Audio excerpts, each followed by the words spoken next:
Hello అండి అందరికీ అల్నష్రా ఫుడ్స్కి స్వాగతం. సండే అనగానే నాన్ వెజ్ గుర్తొచ్చిద్దండి. చికెనో మటనో ఫిషో ఏదో ఒకటి మార్కెట్కి వెళ్ళి మనం తెచ్చుకొని సండే ఎంజాయ్ చేస్తాం కదా. ఈరోజు నేను మటన్ చేస్తున్నాను, అది కూడా మట్టి పాత్రలో. సో మట్టి కుండలో మటన్ అనేది చాలా టేస్టీగా ఉంటుందండి. సో మనం మామూలుగా అయితే కుక్కర్లో ఉడకబెట్టుకున్నాను నేనైతే మటన్ని. చక్కగా ఉప్పు, పసుపు, కొద్దిగా అల్లం వెల్లుల్లి పేస్ట్ వేసి నేనైతే మటన్ని చక్కగా మెత్తగా నేను కుక్ చేసుకున్నాను. దీంట్లో అయితే 2-3 విజిల్స్ వచ్చేదాకా. సో నెక్స్ట్ ప్రాసెస్ అంతా మనం మట్టి కుండలో చేద్దాము. అయితే ఒకసారి ఇంగ్రీడియంట్స్ చూద్దామండి.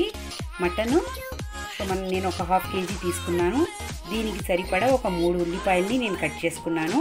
తర్వాత ఒక చిన్న టమాటాని, అలాగే అల్లం వెల్లుల్లి పేస్ట్ని, ఇంకా ఇది ఎండు కొబ్బరి, ఇంకా జీడిపప్పు పొడి అండి. ఇది ఎండు కొబ్బరి, జీడిపప్పు పొడి. మనం పచ్చిమిర్చి ఒక 3-4 తీసుకొని ఇలా కట్ చేసుకున్నాము. ఇంకా స్పైస్ ఎక్కువ కావాలంటే వేసుకోవచ్చు. ఇంకా గరం మసాలా, ఇంకా నార్మల్గా మనము ఉప్పు, పసుపు, కారము ఆల్రెడీ దీంట్లో పసుపు వేసాం కాబట్టి చూసి వేసుకోండి. ఉప్పు కూడా వేసాను ఆల్రెడీ, సో చూసి వేసుకోండి. తర్వాత ఆయిల్ అండి. ఇంకా నేనైతే నిమ్మరసాన్ని ఈ విధంగా స్టోర్ చేసుకుంటాను. సో కొద్దిగా నిమ్మరసం కూడా దీంట్లో యాడ్ చేస్తాము. ఫస్ట్ అయితే ప్రాసెస్ చూద్దాము. మనం డైరెక్ట్గా మట్టి కుండని ఇలా స్టవ్ మీద పెట్టేసి ఆన్ చేయకూడదండి. దీంట్లో ఆయిల్ వేసిన తర్వాత మనము ఆయిల్ని మొత్తము ఇలా స్ప్రెడ్ చేసుకున్న తర్వాత మనము ఆన్ చేద్దాము. లేకపోతే అడుగు భాగము వేడెక్కిపోయి పగిలిపోయే ఛాన్సెస్ ఉంటుంది. సో ఫస్ట్ అయితే మనం ఆయిల్ వేసిన తర్వాత మట్టి కుండని మనం స్ప్రెడ్ చేద్దాము. చూసారు కదండి, నేను ఆయిల్ వేసి మట్టి కుండలో ఈ విధంగా నేను స్ప్రెడ్ చేసుకున్నానండి. సో మొత్తం కూడా దీంట్లో వండుకుంటే హెల్త్కి చాలా మంచిది. సో సండే అంటే మనకు ఖాళీ కొద్దిగా దొరికింది కాబట్టి, అంటే చుట్టాలు ఎవరు లేకపోతే మనకి చక్కగా టైం దొరికితే మట్టి కుండలో వండుకోవడానికి ఎక్కువగా మీరు ట్రై చేయండి. ఫస్ట్ చూడండి, ఆయిల్ వేసాను కదా, ఆయిల్ హీట్ ఎక్కాలి అండి. దీంట్లో నేను లవంగా చెక్క వేస్తున్నాను. ఈ పాత్రలో మనకి ఆయిల్ ఎక్కువే పడుతుందండి, ఎందుకంటే ఇది అబ్జర్వ్ చేసుకుంటుంది. వాటర్ అయినా కొద్దిగా ఆయిల్ అయినా మనకి ఇది మట్టి పాత్ర పీల్చేస్తుంది. సో అందుకని దీంట్లో మనం గ్రేవీ ఎక్కువే ఉంచాలి. మనం ఒక దించేసిన తర్వాత ఏమవుతుందంటే ఇది మట్టి పాత్ర కొద్దిగా వాటర్ని అనేది అబ్జర్వ్ చేసుకుంటుంది. సో దీనివల్ల ఏంటంటే మనకి గ్రేవీ తగ్గిపోయిద్ది. ఉల్లిపాయ ముక్కల్ని వేసుకుంటున్నాను. ఉల్లిపాయ ముక్కలు లైట్ గోల్డ్ కలర్లో వచ్చేదాకా ఫ్రై చేసుకుందాం. ఉల్లిపాయలు లైట్ గోల్డ్ కలర్లోకి వచ్చేసాయండి. ఇప్పుడు దీంట్లో అల్లం వెల్లుల్లి పేస్ట్ వేసుకుందాము. అల్లం వెల్లుల్లి పేస్ట్ వేస్తున్నానండి. పచ్చి వాసన పోయేదాకా మనము బాగా ఫ్రై చేసుకోవాలి. ఇది మసాలా బాగా ఫ్రై అయిందా లేదా, స్మెల్ అనేది, పచ్చి వాసన అనేది పోతుంది. సో తర్వాత మనము దీంట్లో టమాటా ముక్కల్ని వేసుకుందాము. అలాగే పచ్చిమిర్చిని కూడా వేద్దాము.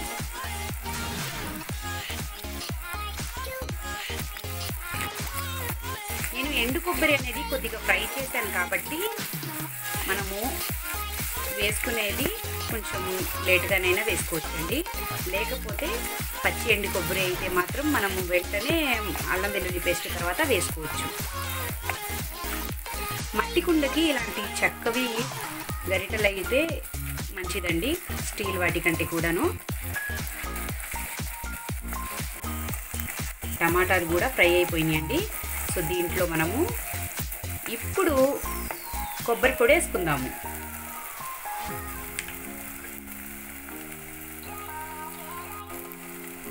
ఇది ఆప్షనల్ అండి, మీరు కొబ్బరి పొడి వేసుకున్నా, పచ్చి పొడి అంటే పచ్చి కొబ్బరి మసాలా వేసుకున్నా పర్లేదు. సో దేంట్లోనే నేను జీడిపప్పుల్ని వేసేసి చక్కగా గ్రైండ్ చేసుకొని మెత్తటి పొడి చేసుకున్నానండి. సో మనము ఇన్స్టెంట్గా కూడా మనం ఆల్రెడీ చేసి పెట్టుకొని ఎప్పుడు కావాలంటే అప్పుడు కూడా వాడుకోవచ్చు. కాకపోతే ఫ్రిడ్జ్లో స్టోర్ చేసుకోవాలి. చక్కగా ఇది ఫ్రై అయిన తర్వాత దీంట్లో మటన్ వేసేసి ఉప్పు, పసుపు, కారమైనా వేయచ్చు. లేకపోతే ఈ మసాలాలోనే మనము ఉప్పు, పసుపు, కారం వేసేసిన తర్వాత కొద్దిగా ఫ్రై అవనిచ్చి మనం మటన్ వేసుకోవచ్చు. సో ఇప్పుడైతే నేను ఉప్పు, పసుపు, కారం వేస్తున్నానండి. మనం ఆల్రెడీ కుక్కర్లో ఉడికించుకున్నప్పుడు ఉప్పు పసుపు వేసాను, కారం వేయలేదు, కానీ కొద్దిగా అల్లం వెల్లుల్లి పేస్ట్ వేసాను. సో ఇప్పుడైతే మాత్రం దీనికి సరిపోను నేను తీసుకున్నాను. ఈ 3 ఒకేసారి వేసేసుకోవచ్చండి. చూడండి,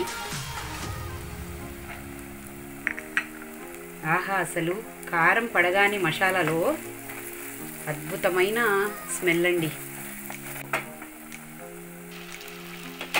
ఇప్పుడు మటన్కి మసాలా అంతా పట్టేలాగా ముందు ఫస్ట్ అయితే మనము ఇలా తిప్పుకోండి. వాటర్ అప్పుడే యాడ్ చేసుకోనక్కర్లేదు. మసాలా అంతా ముక్కలకి పట్టేలాగా ఫస్ట్ అయితే మనము కలిపెట్టుకోవాలి. చూసారు కదండి నేను ఎంత ఆయిల్ వేసానో, అసలు ఆయిల్ లేకుండా మొత్తము అలాగే కనిపించిద్దండి మట్టి కుండలో. సో చూడండి, ఇప్పుడైతే మనము వాటర్ యాడ్ చేసుకుందాము.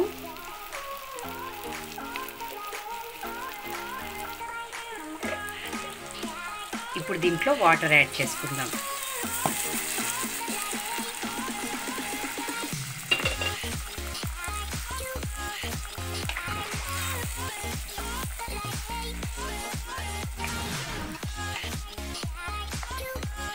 ఇప్పుడు మీడియం ఫ్లేమ్లో పెడదామండి స్టవ్ని. చూసారు కదండి, ఇప్పుడైతే ఒక మీడియం ఫ్లేమ్లో పెట్టేసి ఒక 10 మినిట్స్ దాకా దీన్ని కుక్ అవనిద్దాము. మటన్ ఆల్రెడీ బాగా కుక్ అయిపోయింది కాబట్టి సో ఒక 10 మినిట్స్ కుక్ అయితే చాలండి. చూడండి, ఇప్పుడైతే కుక్ అవుతుంది కదా, కొద్దిగా నేను నిమ్మరసాన్ని యాడ్ చేస్తున్నాను. ఆయిల్ కూడా పైకి వచ్చేసింది కదండి, ఇంకా మనము కొత్తిమీర వేసి గార్నిష్ చేసుకుందాము. చూడండి, కొత్తిమీర ఫైనల్లో వేస్తేనే మంచి ఫ్లేవర్ ఉంటుంది. అయితే నాన్ వెజ్లో ఖచ్చితంగా కొత్తిమీర ఉండాల్సిందేనండి.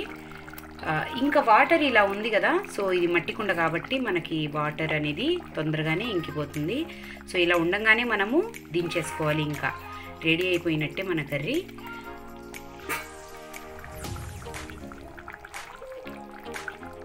నేను ఒక 5 మినిట్స్ తర్వాత చూపిస్తానండి దీంట్లో గ్రేవీ ఎలా తగ్గిపోయిందో మీరు చూద్దరు. కానీ వేసుకున్నాం కదండి, ఇంకా ఫైనల్లో గరం మసాలా వేసుకుందాము.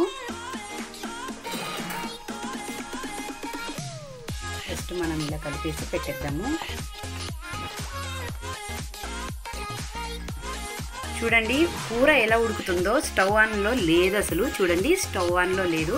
సో ఇదేనండి మహత్యం. ఏంటంటే మట్టి కుండలో ఇంకో 20% దీంట్లో ఉడికిపోతుంది. మనం కనుక చక్కగా కొద్దిగా గ్రేవీ ఉండగానే మనం అసలు ఎంత కింద మంట ఉన్నట్టు వస్తుంది. చూడండి బబుల్స్ ఎలా వస్తున్నాయో. సో ఏం లేదండి, జస్ట్ మనం కవర్ చేసేసి ఒక 5 మినిట్స్ తర్వాత మనం మళ్ళీ చూడండి. కింద అయితే అసలు మంట ఏమీ లేదు, కానీ చూస్తే ఇంకా కూర ఉడుకుతున్నట్టే ఉంది కదా. చూడండి, నేను ఒక 10 మినిట్స్ తర్వాత చూపిస్తున్నాను. మనం ఎంత వాటర్ ఉంచి మనము స్టవ్ ఆఫ్ చేసేసాం కదా. సో ఇప్పుడైతే చూడండి దీంట్లో కరెక్ట్గా ఉంది గ్రేవీ అండ్ ముక్క. ఇంకా కూడా మనకి కొద్దిగా అనేది ఇది అబ్జర్వ్ చేసుకుంటుంది. సో చూడండి, చాలా టెండర్గా కుక్ అయిపోయిందండి కర్రీ అనేది. ఛానల్ని అయితే మీరు తప్పకుండా సపోర్ట్ చేయాలంటే చూసిన తర్వాత వీడియోని అయితే తప్పకుండా లైక్ చేయండి. అలాగే ఏదైనా డౌట్స్ ఉన్నా కానీ మీరు కామెంట్ ద్వారా మాకు తెలియజేయండి. ఇంకా మంచి మంచి వీడియోస్ నేను ఎప్పటికప్పుడు పోస్ట్ చేస్తూ ఉంటానండి. మీ మొబైల్లో మీరు నోటిఫికేషన్ అందుకోవాలంటే తప్పకుండా బెల్ ఐకాన్ అయితే క్లిక్ చేయండి. థ్యాంక్స్ అండి. Thanks for watching. Please to subscribe my channel.